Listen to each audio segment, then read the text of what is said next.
Ayer en la tarde escuchaba una noticia, tuve la oportunidad de ver una noticia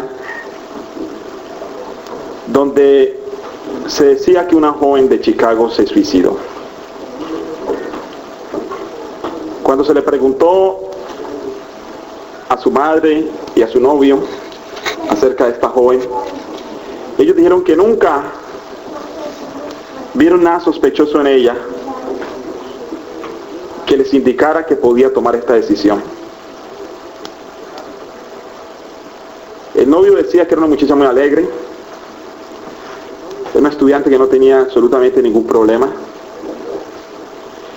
y tanto los familiares como los amigos se resistían a creer las razones que ella dejó en una carta, las razones que tenía para suicidarse.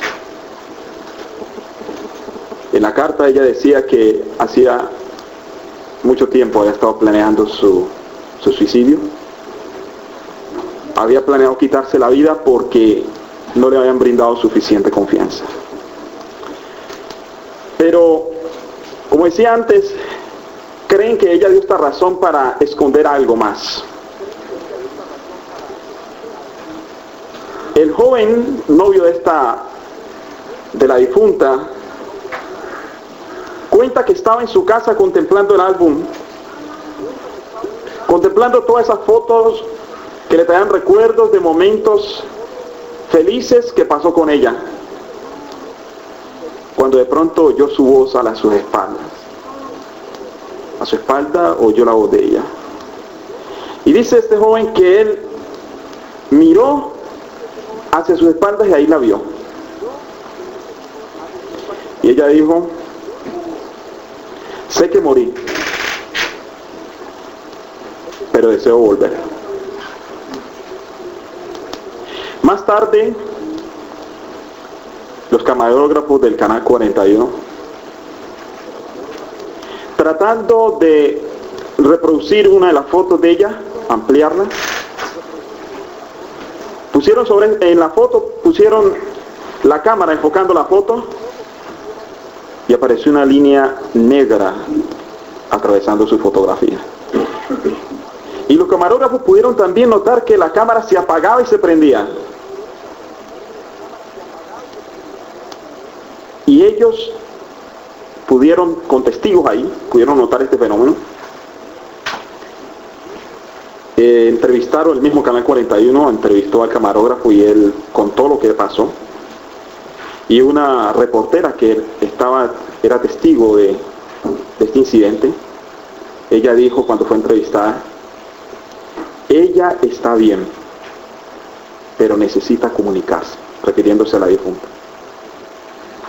Una de las amigas de la difunta dijo: yo creo que ella quiere volver, ella necesita ayuda. No hay duda de que todo esto es realidad. No vamos a poner en duda de que este joven ha mentido, de que la vio. No vamos a poner en duda de que esa línea apareció en la fotografía, porque la fotografía fue llevada de nuevo a Chicago y se le mostró a la madre de la muchacha y le dijeron: ¿usted reconoce esta fotografía? Y dije: sí, esa fotografía es de mi hija, pero esa línea negra no estaba allí. No hay duda de que estas personas han experimentado lo que ellos dicen. Pero como cristianos nos encontramos ante una verdad que nos dice la palabra de Dios, porque nos guiamos por la palabra de Dios. Dice el Señor Jesús, citando la Escritura en una oportunidad, y lo dijo citando la Escritura. El Señor Jesús nos muestra, citando la Escritura, que es la palabra de Dios la que nos guía, ¿verdad? Que en la palabra de Dios es donde encontramos las razones de todo lo que puede suceder. Y cuando estos fenómenos considerados sobrenaturales acontecen, debemos de ponernos alegres, porque son señales de la pronta venida del Señor. Dice la Escritura misma, dice: lámpara es a mis pies, ¿qué? Tu palabra. Y la palabra de Dios nos dice que los muertos, ¿qué? Nada saben. Entonces, a través de las escrituras no nos dicen que estos fenómenos, como los que sucedieron en Chicago, son falsos. Pero nos dice en Apocalipsis 12:12, hay de los moradores de la tierra, porque Satanás ha descendido sabiendo que le queda poco tiempo. Y dice también que Satanás trataría de engañar, aún si fuese posible, ¿a quiénes? A los escogidos. Satanás es el capitán, el campeón de los engaños. Él tiene a su disposición la tercera parte del ejército de Dios. La tercera parte de los ángeles le siguieron. Y son millones. Podemos decir que son más que todos los habitantes de la tierra. Es un ejército inmenso. Y hay espíritus en mundos especializados en muchas cosas, como aparecían en la época de Jesús, y también lo han hecho a través de la historia. Traen engaño. Realmente una persona que no haya leído la Biblia, o que no la conozca, porque una persona quizás, aunque no sepa leer, puede haber escuchado o conocido acerca de la Biblia, una persona que no conozca la palabra de Dios, o que no lea la palabra de Dios, o que no crea en la palabra de Dios, puede ser engañada fácilmente. Hace poco, una pareja de novios estaba buceando, practicando el buceo debajo del mar, cuando de pronto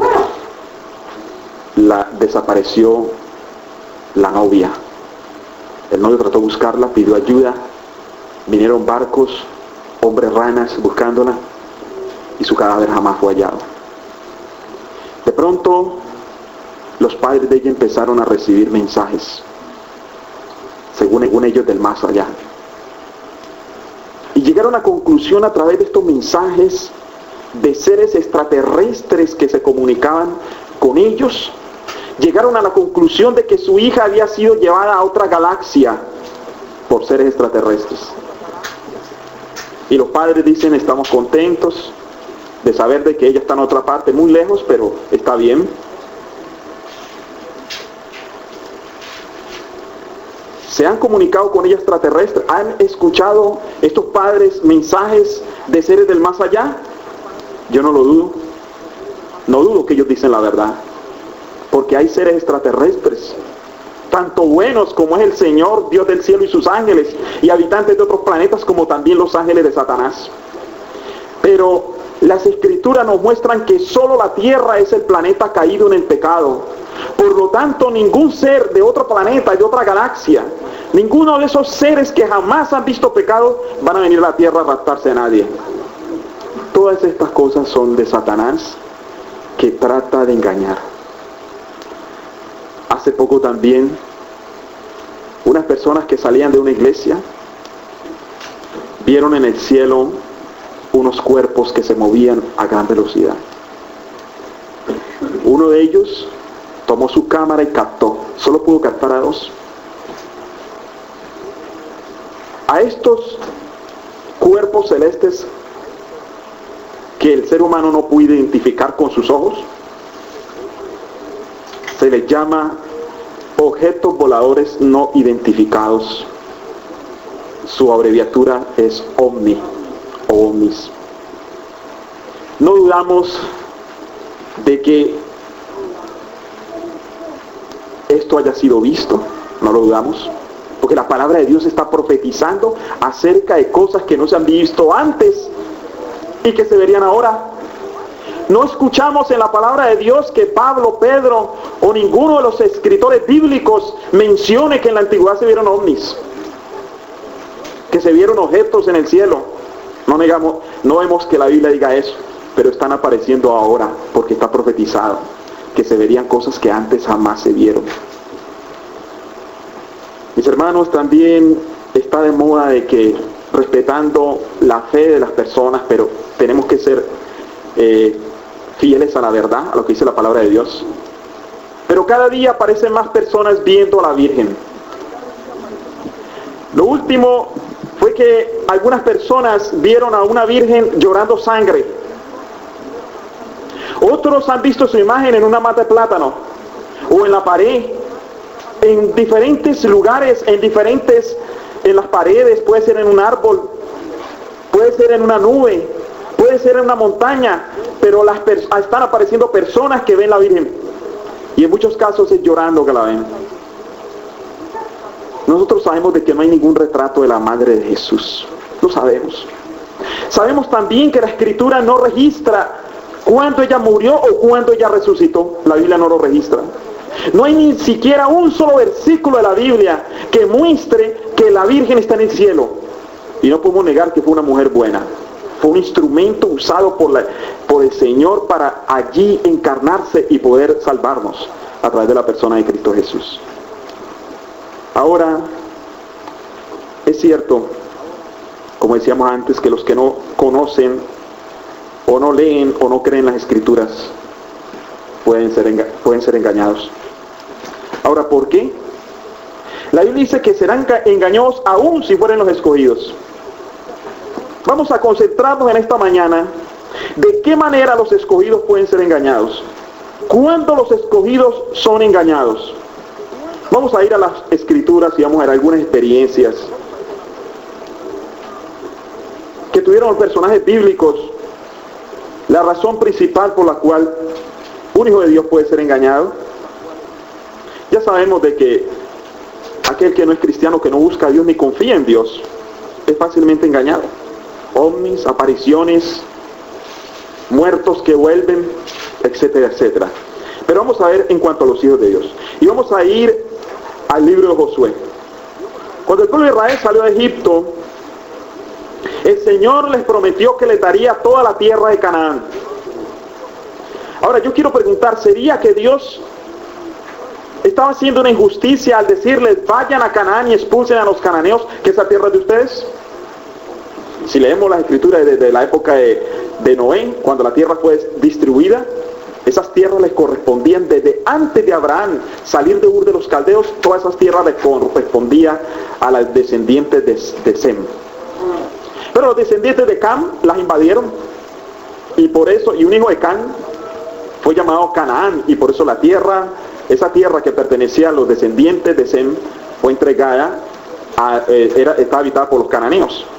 Además de eso, cuando Abraham salió de los caldeos, el Señor le prometió, esta tierra que estás pisando va a ser tuya. Pero el pueblo de Israel, cuando nació el nieto de Abraham, que sacó, tuvo 12 hijos y por el hambre tuvieron que irse ¿para dónde? Para Egipto. Allá se multiplicaron en la época de José y después los volvieron esclavos. Ahora, cuando ellos salen de Egipto y el Señor muestra maravillas, hace maravillas en el desierto, los libra de los faraones, el mar es abierto, y luego ellos empiezan a derrotar enemigos que le atravesan en el camino. Todos estos pueblos de Canaán escucharon y dijeron, ¿cómo vamos a hacer? Estos israelitas vienen acá y nos van a quitar la tierra. En aquel entonces, mis hermanos, las naciones ya tenían, aunque no se llamara así, tenían servicio de espionaje. Recuerdan que Josué mandó espías, ¿verdad?, a que reconocieran la tierra de Canaán. Pero los extranjeros, los cananeos, también tenían espías. Y ellos a través de esos espías se dan cuenta que los planes de Dios era entregarle a los israelitas toda la tierra de Canaán. Entonces todas estas naciones se unieron, y además a través de sus espías ellos enteraron de que el Señor le dijo a los israelitas, no hagan alianza con sus vecinos, expúlsenlos. Entonces todos estos hombres se reunieron para hacer combate contra Israel. Vamos a leer Josué 9, capítulo 9, versículo 3. Pero vieron unos que pensaron mejor. Pensaron no enfrentar a los israelitas, sino que ellos hicieron un plan. Josué 9:3 dice así: mas los moradores de Gabón, cuando oyeron lo que Josué había hecho a Jericó y a Ai, usaron ¿qué usaron? Astucia. Pues fueron y se fingieron embajadores y tomaron sacos viejos sobre sus asnos, cueros viejos de vino rotos y remendados, y zapatos viejos recocidos en sus pies, con vestidos viejos sobre sí, y todo el pan que traían por el camino era como seco y qué más, mohoso. O sea que hubo un pueblo que dijo, bueno, nosotros no nos vamos a enfrentar a estos nuevos vecinos que van a ir quitando la tierra. Pero vamos a utilizar zapatos rotos, remendados, un pan viejo, o sea, hicieron endurecer los panes, mohosos, ropa vieja. Es decir, quisieron aparentar que venían de muy lejos. Entonces, como ellos venían de muy lejos, los israelitas no los iban a destruir, porque la orden era destruir a los vecinos, a los que habitaban allí.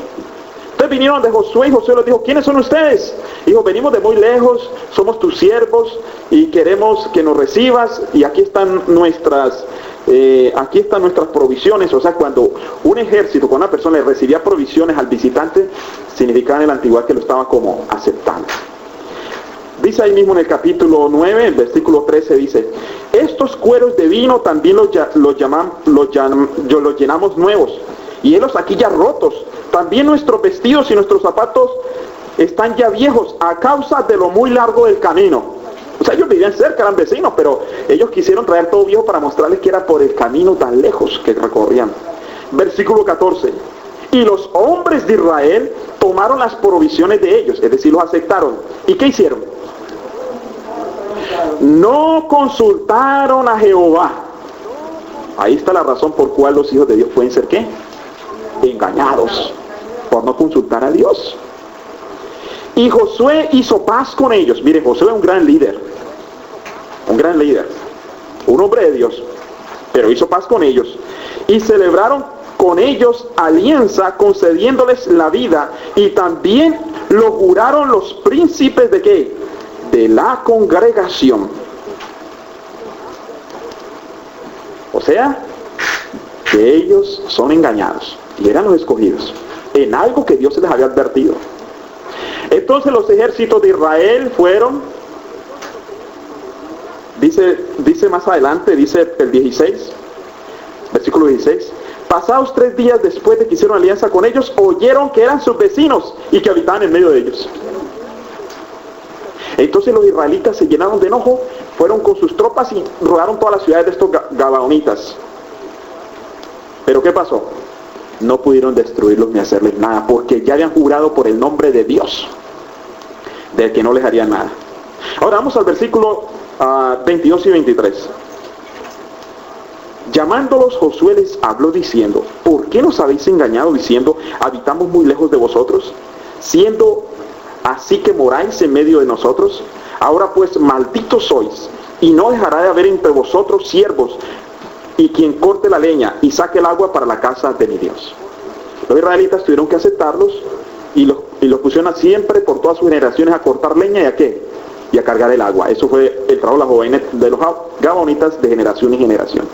Ahora, además de eso, ellos les causaron a través de las generaciones problemas al pueblo de Israel, llevándolos a la idolatría. ¿Por qué sucedió esto? Por la desobediencia de ¿quién? De Israel. ¿Quién era culpable? ¿Los gabaonitas o ellos? Si ellos hubieran consultado a Dios, ¿hubieran sido engañados? No. El problema fue no consultar a Dios. Desafortunadamente, hoy pueden haber hijos de Dios y conocedores de las Escrituras que no consultan a Dios, o que tal vez consulten a Dios, pero también consultan las cartas y el tarot y los psíquicos, la línea psíquica, y los adivinos y los signos del zodiaco. A veces cuando la gente admira a un cantante o un animador de televisión o un artista de cine, lo admira tanto que después cuando él hace algo, a veces hasta lo siguen. Hoy los psíquicos están cogiendo gente conocida para hacer creer a sus admiradores, a sus seguidores, y hacerlos llamar a esas líneas, y ellos mismos lo han puesto a hacer propaganda. Pero todo esto es abominación a los ojos de Dios. Hoy en día también hay quienes consultan los signos del zodiaco. Tiene un periódico, déjeme a ver qué dice mi signo. O pongamos la televisión, que van a decir el signo, van a decir qué nos va a pasar. Dice en la Biblia, en Segunda de Reyes, capítulo 22, capítulo 5, dice que uno de los reyes de Israel quitó a los sacerdotes idólatras que han puesto los reyes de Judá para que quemasen incienso en los lugares altos de las ciudades de Judá y en los alrededores de Jerusalén. Estoy leyendo Segunda de Reyes capítulo 23 versículo 5. Segunda de Reyes 23, 5. Y dice que quitó a todos los que adoraban a Baal, al sol, la luna, y dice aquí, y los signos del zodiaco, y a todo el ejército de los cielos. Dios dice en su palabra que Él es un Dios celoso. Escuchen bien. ¿Han leído alguna vez que Dios es celoso? Dios no quiere que consulten a nadie más en cuanto al futuro, sino a quién, a Él. ¿Por qué? Porque Dios es el único, escuchen bien, Dios es el único que conoce el futuro y es el único que debe ser consultado en cuanto al futuro. Cualquiera que consulte las cartas del tarot, las cartas o el tarot, los adivinos o los psíquicos o los signos del zodiaco, Cáncer, Géminis, Piscis, todo eso, está cometiendo una abominación a los ojos de Dios. Porque esos son engaños e inventos de los hombres. Y ahí también participa el señor don Satanás. Participa allí, en todos estos engaños. Muy bien. Vamos a ir ahora a una experiencia que tuvo un rey, que nos va a traer también enseñanza acerca de consultar a Dios en ciertos asuntos. Vamos a ir a Segunda de Reyes capítulo 1. El mismo libro que estamos leyendo, pero en el primer capítulo. Dice, allí en Segunda de Reyes, hay un rey que está enfermo, un rey del pueblo de Dios, dice. Después de la muerte de Acab, se rebeló Moab contra Israel. Y Ocosías, o sea, el hijo de Acab, cayó por la ventana de una casa, de una sala de la casa que tenía en Samaria. O sea, se cayó por la ventana, no sabe qué pasó, si se estaba subiendo en esa ventana. Segunda de Reyes 1. Segunda de Reyes capítulo 1. Y dice que Ocosías se cayó en una sala de la casa que tenía en Samaria. Y estando enfermo envió mensajeros y les dijo, id y consultad a Belcebú, dios de Cron, si he de sanar de esta mi enfermedad. Versículo 3. Entonces el ángel de Jehová habló a Elías Tisbita diciendo, levántate y sube a encontrarte con los mensajeros del rey de Samaria y diles, ¿no hay Dios en Israel que vais a consultar a Belcebú, dios de Cron? Por tanto ha dicho Jehová, así ha dicho Jehová, del lecho que estás no te levantarás, sino que ciertamente morirás. Y Elías se fue. Cuando los mensajeros, aquellos que iban de parte del rey a consultar a Belcebú, iban por su camino, cuando los mensajeros se volvieron al rey, les dijo, ¿por qué habéis vuelto? Ellos le respondieron, encontramos un varón que nos dijo, id, volveos al rey que os envió y decirle, así ha dicho Jehová, ¿no hay Dios en Israel que enviáis a consultar a Baal-Zebú, dios de Cron? Por tanto, del lecho que estás no te levantarás, de cierto morirás. Entonces les dijo, ¿cómo era aquel varón que encontrasteis? Y él les dijo tales palabras. Y ellos le dijeron, un varón que tenía vestido de pelo y ceñía de sus lomos un cinturón de cuero. Entonces él dijo, es Elías Tisbita. Luego envió él a un capitán de 50 con sus 50, el cual subió donde él estaba, y he aquí que él estaba sentado en la cumbre del monte, y el capitán le dijo, varón de Dios, el rey ha dicho que descendáis. Si él quería que Elías viniese por las buenas, ¿cuántas personas hubiera mandado? Una sola, pero envió un capitán con 50 soldados para traer y secuestrar a Elías, traerlo a la fuerza. Elías dijo al capitán de los 50, si yo soy varón de Dios, descienda fuego del cielo y consúmate con tus 50. Y descendió fuego del cielo, ¿y qué pasó? Y los consumió a él y a sus 50. Entonces el rey, para desafiar otra vez a Elías, volvió a enviar otro capitán con sus 50. ¿Y qué hizo el Señor? Lo mismo.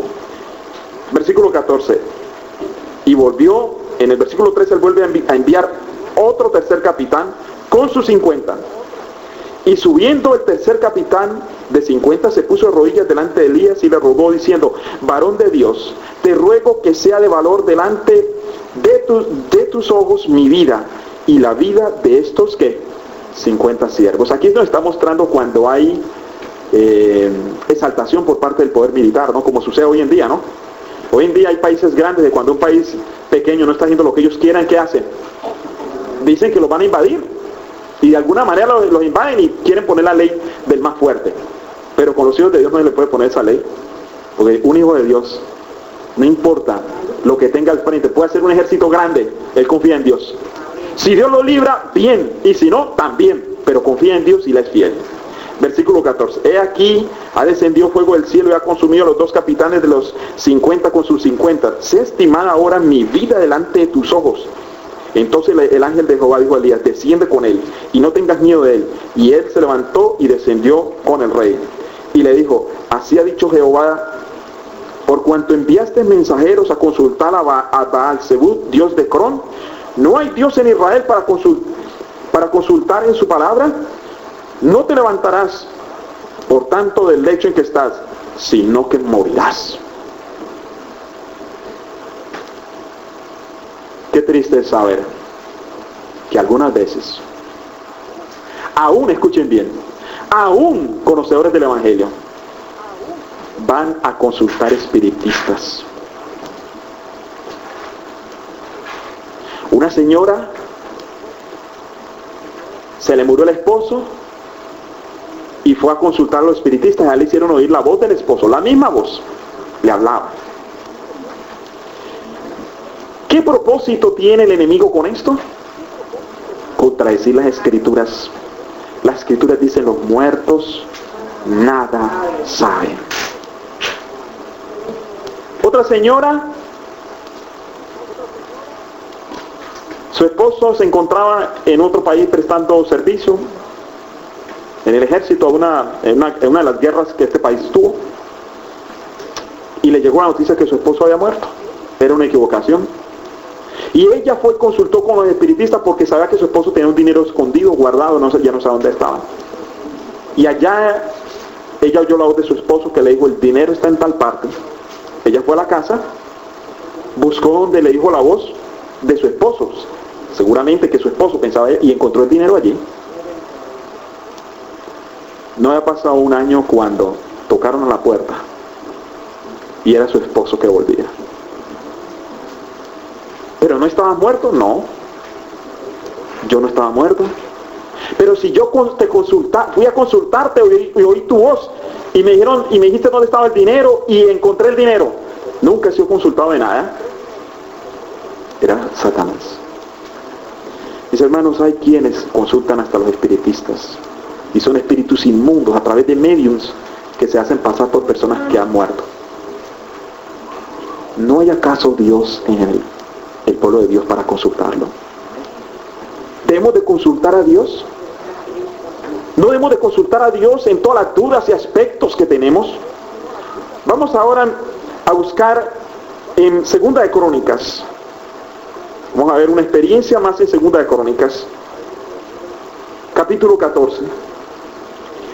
Segunda de Crónicas, capítulo 14. Hay otro aspecto de la vida en que debemos de consultar a Dios. Aquí en este capítulo encontramos un rey que consultó a Dios por temor. A veces cuando las personas tienen temor, ¿qué hacen? Y que no hay ninguna otra solución, ¿qué hacen? Consultan a Dios. A veces cuando tenemos un problema, tratamos de darle una y otra solución y acudimos a diferentes quizás personas y consejeros, y cuando ya se agotan todos los recursos, entonces buscamos a Dios, el último recurso, o a veces por temor. Pero Dios debe ser consultado primero.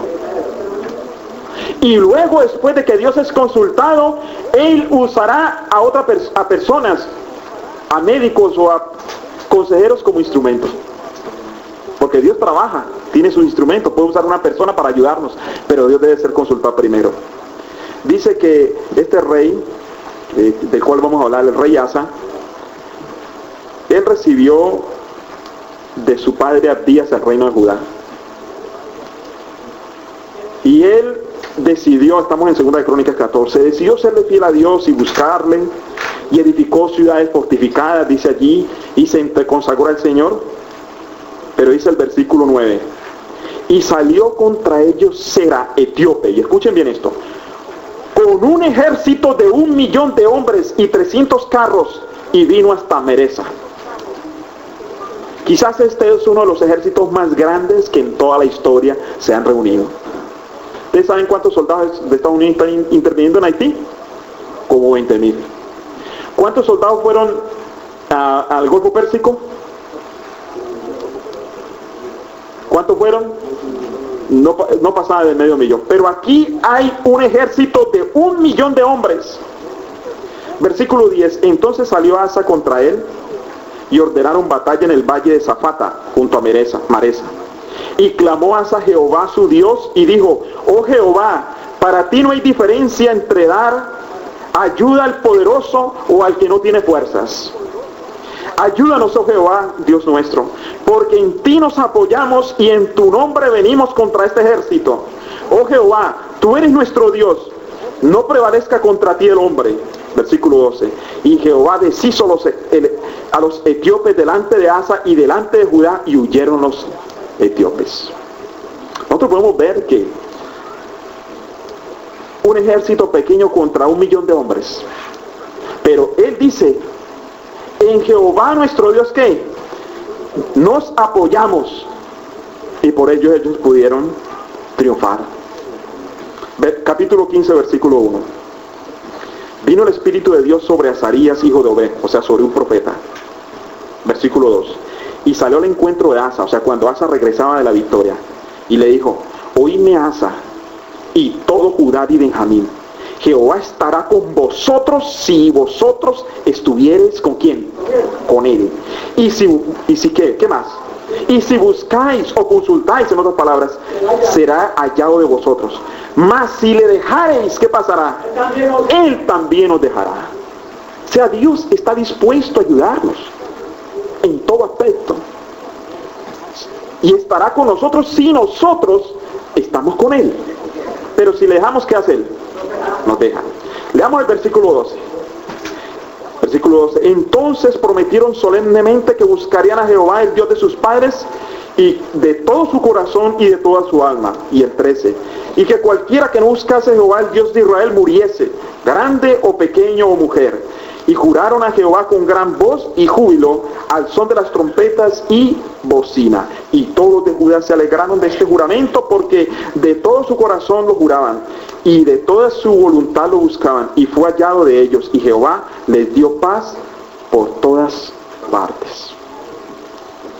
Pero veamos cuál es el fin de este rey, que confió a Dios. Él vio 1.000.000 de hombres, y confió a Dios. El problema porque él no podía. Ahora, si hubiese sido un ejército del mismo tamaño del ejército de él, quizás no lo consulta. O si hubiese sido un ejército menor que el ejército de él, quizás tampoco lo consulta. Pero al ver un ejército de 1.000.000 de hombres, tuvo temor y por eso consultó al Señor. Pero miren lo que pasó en sus últimos días. El capítulo 16, versículo 12. En el año 39 de su reinado, Asa enfermó gravemente de los pies. Y en su enfermedad no buscó ¿a quién? A Jehová, sino ¿a quién? Sino a los médicos. Y durmió Asa con sus padres y murió en el año 41 de su reinado. Ahora mi pregunta es pecado buscar los médicos? Pero aquí dice que en su enfermedad no buscó a Jehová. Aquí nos enseña que lo primero que hay que buscar es ¿a quién? A Dios. ¿Cuántas personas no van de un médico y el médico les dice hay que operar? El médico se equivoca y la persona se hace operar, pero no busca al Señor para que el Señor le aclare si el médico está equivocado. Señor, pon en mi corazón si debo hacerlo o no. Hay gente que no consulta a Dios. Dios debe ser consultado primero que los médicos, hermanos. A veces no solo en la operación, sino para diagnosticar una enfermedad. A una persona dicen que está enfermo de algo sin estarlo y la persona empieza a sufrir y no tiene esa enfermedad. Porque o es una equivocación del médico, o es muchas veces, déjenme decirlo, como pasa con los dentistas y los mecánicos, o es falso. Ahí es negocio. Mis hermanos, Dios debe ser consultado primero. Dios debe ser consultado primero. Porque Dios está dispuesto a dirigirnos. Dios quiere ser primero en nuestras vidas para Él dirigirnos. Estuve conversando hace poco con unos familiares que tengo en Colombia. 3 primos.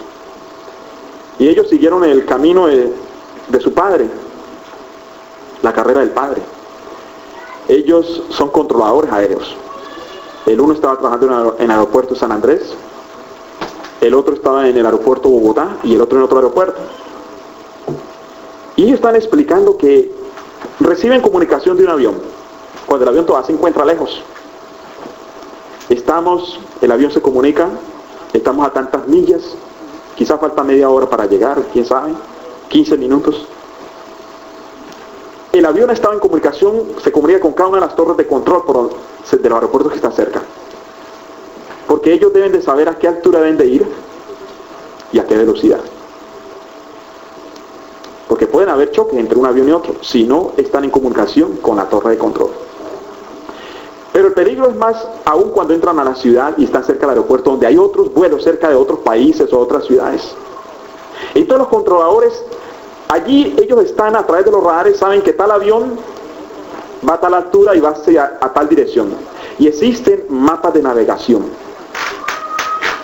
Mapas de navegación en el aire. Y el piloto desde que sale, él sabe, por ejemplo, si es el vuelo 050, sabe qué ruta va a coger, a qué hora va a pasar por tal ciudad y a qué altura debe ir.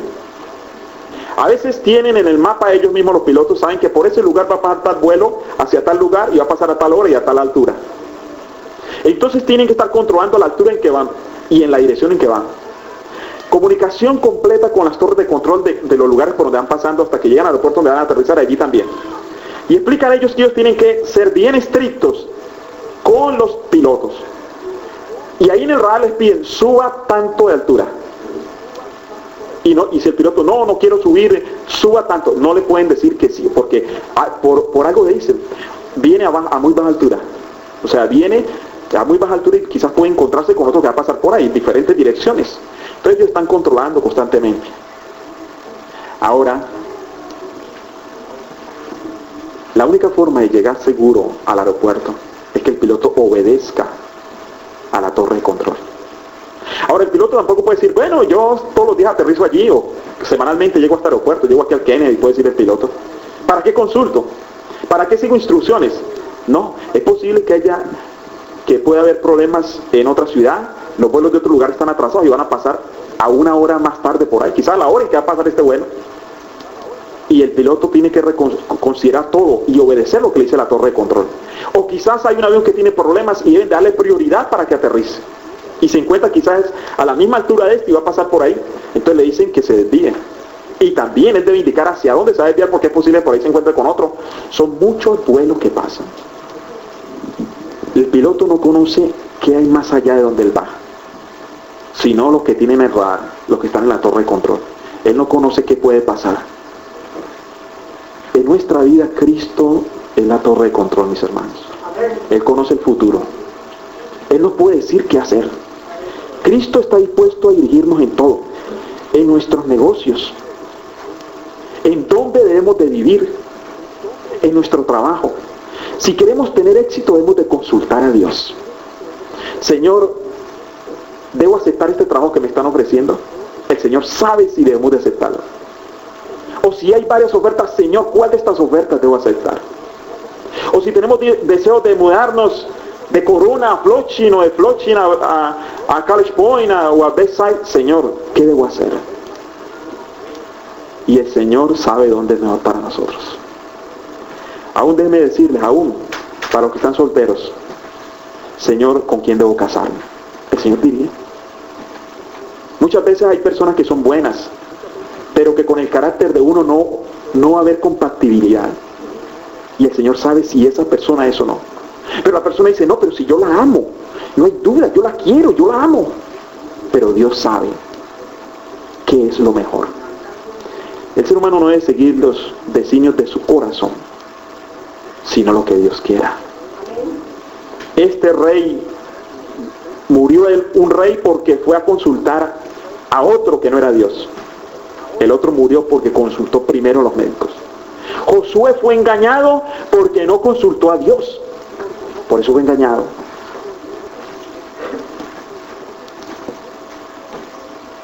Y también, mis hermanos, nosotros podemos ser engañados si no consultamos a Dios. Dios es quien nos dirige. Dios conoce nuestra vida desde el principio y Él sabe que puede pasar al final. Por lo tanto, Él quiere ser el capitán de cada uno de nosotros. Encomendarnos a Él de mañana en nuestro hogar y encomendarle a Él negocios, decisiones.